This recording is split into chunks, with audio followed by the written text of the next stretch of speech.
My grandmother is a nightmare. I don't want her in my children's life. Nightmare, nightmare, nightmare, nightmare, nightmare, nightmare. Hey everybody, this is the trigger warning at the top of the video. It might look a little weird because this is just a heavy story. The grandmother in this story goes through a lot of medical problems. She is... Sit tight, friends. This is a long story that actually ended up stretching out over 43 years. We didn't learn most of it until last year. My 26, mom, 48, was born in South Georgia. Her mom and dad divorced when she was little, and her mom, Charlotte, remarried to my papa, who adopted my mom when she was 5, I think.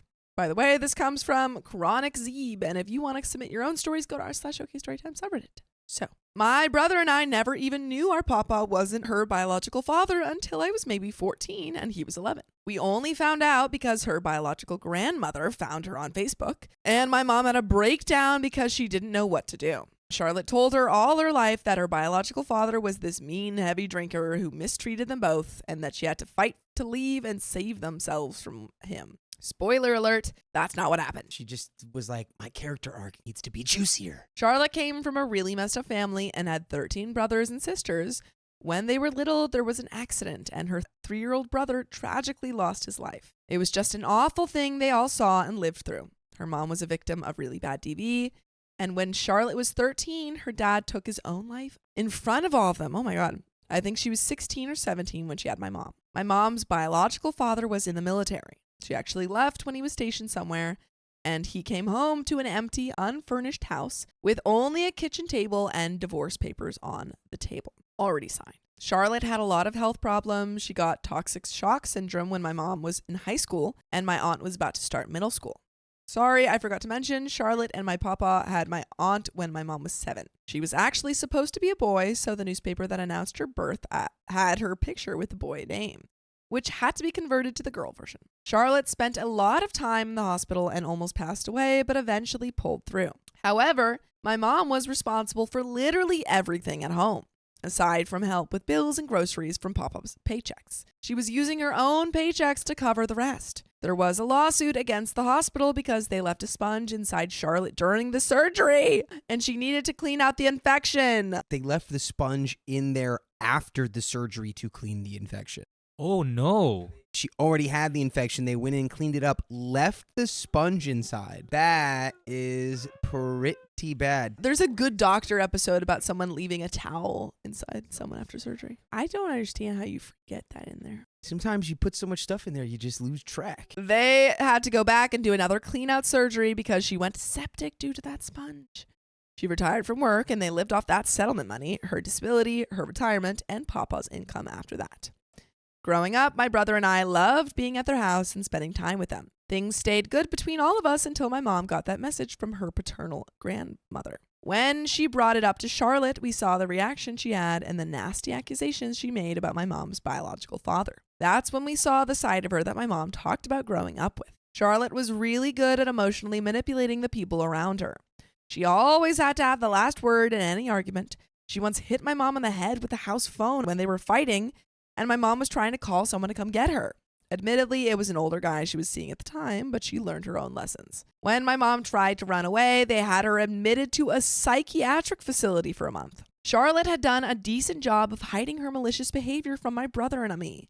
However, my mind matured a lot faster than my brother's, so I understood more of what was going on, especially when she and my papa would argue and bicker. She was the worst kind of petty, LOL, but I took her actions as lessons. I learned to be equally as petty, but in a just way and only when warranted. The year after I graduated high school, Charlotte got really sick. She started having absent seizures, went unresponsive, and had to be taken to the emergency room by ambulance. She stayed in the ICU for 90-something days before being transferred to a rehabilitation center inside a hospital in our state, rather than the next state over, where she had been. My aunt had a miracle baby with her now ex-husband when I had just finished 5th grade. I knew pretty quickly that she was the new favorite of the family, but she was also my favorite too. And I helped take care of her from the day she was born to this very day. I like that. I knew right away she was the favorite child because she was my favorite child. Because I loved her too, and she's the best. When Charlotte came out of her coma, she ended up having staph pneumonia. Dang, this girl cannot catch a break, which was worsened by COPD and emphysema. They put her in a medically induced coma to give her lungs and body a chance to heal. When she saw me and my brother, she scoffed and asked why her favorite wasn't there. That hurt. My mom was very insistent that it wasn't really her talking, that her brain wasn't like it was before. But looking back on it, I'm pretty sure she just forgot how to keep her true form concealed. She eventually got to come home and was on permanent oxygen because her lungs were scarred and she couldn't sustain an O2% of 90 or above without it. She pretty much just started living on the couch in the living room, buying jewelry and clothes off TV shopping networks. She'd give backhanded compliments when someone said or did anything, then get mad at us when we didn't want to come up and see her, because she would hurt our feelings every single time. She started picking more fights with my papa. They'd get into screaming matches, and she'd call my mom or my aunt to pitch them this poor, pitiful me story about how my papa was being mean to her. It just escalated until it all blew up last year. Charlotte's sister had moved her camper into their backyard until she found a lot she liked with an open spot to park it. She had been a widow for a good 6 or 7 years, so it was just her. Charlotte had to go back to the hospital periodically for random things. Most of the visits happened after big fights she'd pick with my papa. A little while after her sister came to stay with them, Charlotte ended up having to stay in the hospital for almost a month. When she came back home, she accused my papa of having an affair with her sister because her sister had been hanging out in the house until after dinner before going back to her camper. However, this was what she did before Charlotte went to the hospital, so it wasn't unusual behavior, especially when they've been in-laws for almost 4 decades. And she hadn't even been on a single date with any other man since her husband passed, and still hasn't to this day. Papa took the bait, and they started arguing. She began screaming insults at him from the couch, and he went to get close to her face to tell her to knock it off. When he went to prop himself up so he wouldn't fall over, his knee hit her hip, and she called the cops, saying he full force kneed her, and she needed help because she feared for her life. Well, she sounds like a real gem, but like accident knee, right? Yeah, it seems like. My aunt lives next door, so she was there before the cops arrived. Papa tried to explain what happened and that he hadn't even been in the same room as her since the whole thing happened, but they took him to jail anyway on DV charges. The next day, he was released, given a court date, and a restraining order was filed for both of them. Oh my goodness. His brother lives on the same road, so he went to stay with them until he was allowed to stay at the camper on the lake lot that he and Charlotte had. However, Charlotte would call the cops and tell them Papa was driving up and down the road stalking her when he was literally inside his brother's house. Man, so this sounds like back in the day where you couldn't confirm all of this behavior. Yeah, and they're just like, okay. 43 years worth of crap. It's like, thank God for CCTV, right? And pocket phones. Then Charlotte decided she needed to go to the ER to be seen for the bruise on her hip. By the way, she was on blood thinners, which makes you bruise easily. My mom was the one to help her on her end of the divorce proceedings, and my aunt was the one to help Papa with his side of things. But nobody was taking sides. Everyone was still there for both of them, just at separate times and places. My mom sat there while Charlotte told literally every single person she spoke to that she was in the hospital because her husband beat her. She was going through so much because of that. Literally everybody she saw, she told them that Papa had never been physically violent towards her.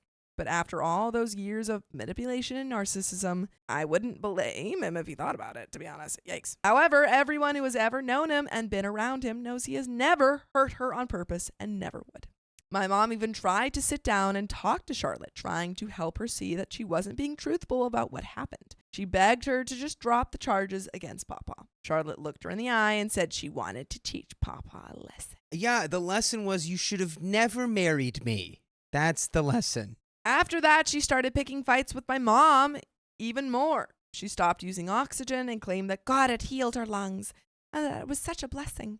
Everything was such a blessing until you pissed her off. She started smoking again and stopped eating anything other than fruit because she wanted to lose weight. She was maybe 150 pounds, but wanted to be down to 95 pounds because that was what she weighed when she and Papa got married. The first divorce meeting they had between themselves when their lawyers happened the day after she had given me things for the little place my partner and I got. She had also written a check for my daughter's school tuition for the next school year. That same day, she was telling me and my mom that she was setting things up for when Papa came home the next day. Aren't they getting divorced? Pick a lane, Grammy. Also, she had been calling and trying to see him constantly after she got back from a second hospital stay. She had OD'd on her pain meds, and they also found out she indulged in my papa's stash of spicy leaves. Right as we were about to leave, my mom finally snapped. She called Charlotte out for drinking too much Delulu lemonade. Holy crap. So grandma's getting freaking absolutely obliterated, it sounds like. They started cussing at each other, and Charlotte told her to get out and never come back. Remember when I said my mom was helping her with everything? That included helping her start new bank accounts in only her name, so she would have access to her funds while Papa's would be separate in his own new account.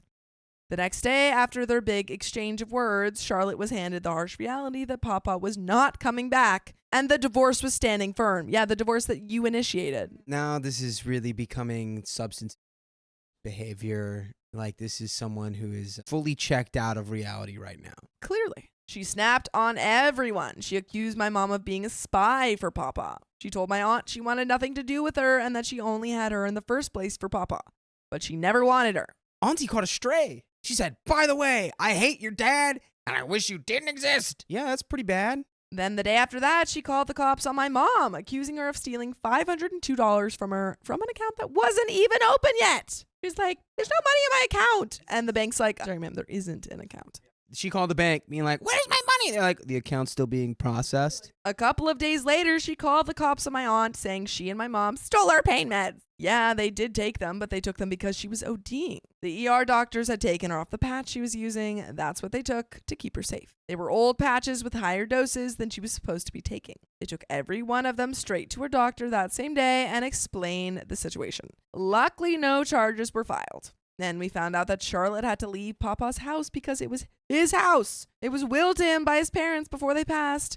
When I tell you this witch took everything. She left the fridge, the oven, a chair, maybe 5 dishes, and everything from my aunt's birth and infancy. Oh, she also took my mom's childhood books. That's also another stray caught by the aunt. She left all of the aunt stuff. Ouch. It's like she's a cartoonish level of like bad. Like, I'm trying to think of like a cartoon, like a pop culture reference. This gives off the vibes of like the hotel workers from the Wonka movie, which I hate that I just outed that I've seen the Wonka movie with Timothy Chalamet, but she's just a cartoon villain. Papa had one baby photo of himself and one photo of his parents, and she took them both. Why? Because she's twisting her villainous mustache right now. There was a hallway completely covered in picture frames of everyone through various stages of their lives.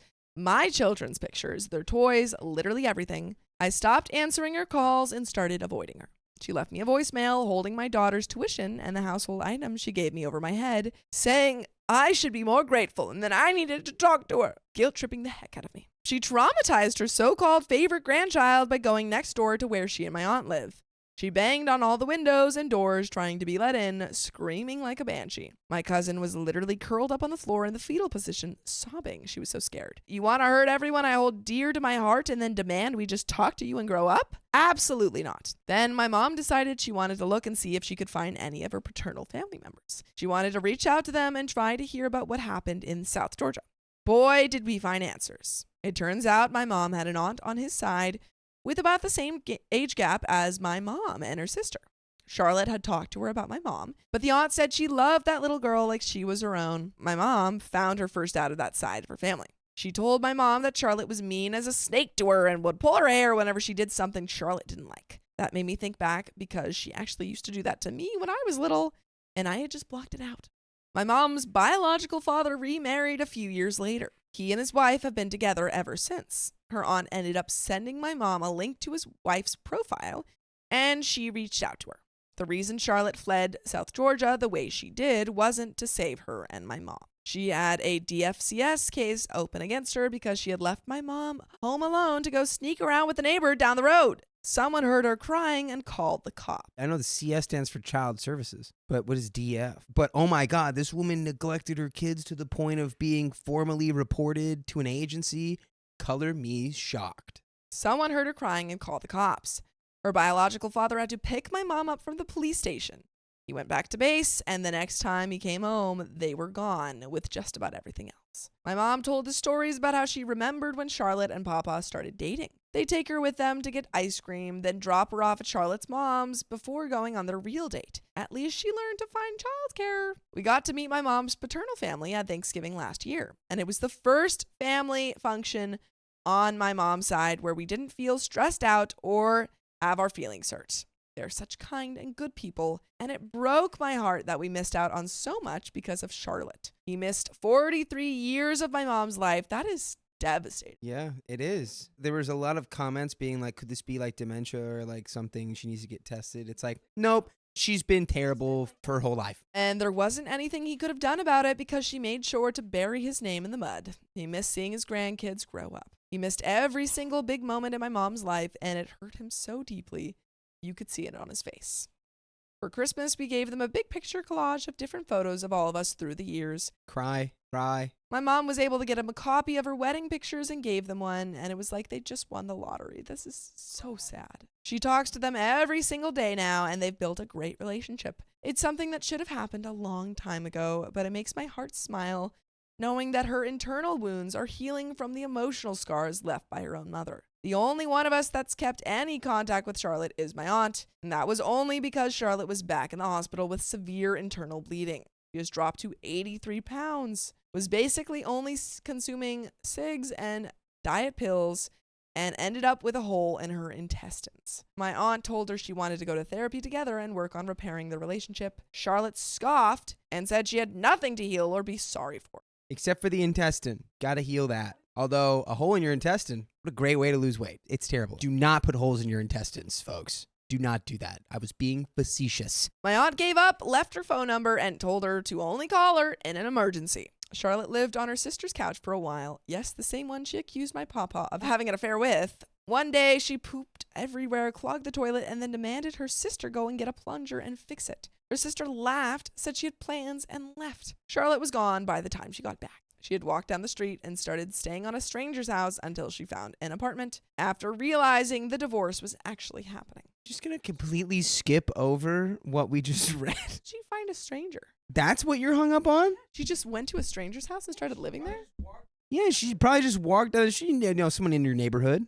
It's the old lady who lives in your neighborhood, and she's like, I need to sleep on the couch. Are you just going to be like, no, old lady, leave my house? I would be like, let's find you something else. Let's call people. I'm not letting you live in my house. We all know what I'm caught up on right now.